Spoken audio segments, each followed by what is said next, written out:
ही आहे साक्षी. हुशार, आत्मविश्वासू, पण थोडीशी अहंकारी मुलगी. तिला वाटायचं तीच सगळ्यात सुंदर, सगळ्यात योग्य आणि सगळ्यांवर राज्य करायला हवं. इतर मुलींचं हसणं, कपडे, बोलणं काहीच तिच्या नजरेत बरोबर नव्हतं. ती त्यांची चेष्टा करायची, टोमणे मारायची आणि ते सर्व तिला कूल वाटायचं. एके दिवशी साक्षीने सीमाचा अपमान केला. सीमाने त्याला विरोध केला आणि रागाच्या भरात दोघींचं भांडण सुरू झालं. गोंधळाचा आवाज वाढत गेला आणि तेवढ्यात मुख्याध्यापिका तिथे पोचले. साक्षी, माझ्या ऑफिसमध्ये लगेच ये. साक्षीचा चेहरा फिकट झाला, पण मनात ती म्हणाली, माझे बाबा माझ्या बाजूनेच राहतील.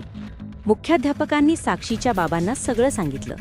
साक्षीचे बाबा शांतपणे ऐकत होते. साक्षीला वाटलं, बाबा आता शिक्षकांवर ओरडतील, पण बाबा फक्त म्हणाले, धन्यवाद मॅडम, आम्ही लक्ष देऊ. बाहेर आल्यावर बाबा हसले आणि म्हणाले, काळजी करू नको बाळा, उद्यापासून सगळं ठीक होईल. साक्षी निर्धास्त झाली. दुसऱ्या दिवशी सकाळी बाबा तिला शाळेत सोडायला आले. साक्षी हसत उतरली, पण तिला थांबून मुख्याध्यापिका म्हणाले, आज तू वर्गात नाही जाणार, हा झाडून हे आणि शाळा स्वच्छ करायला सुरुवात कर.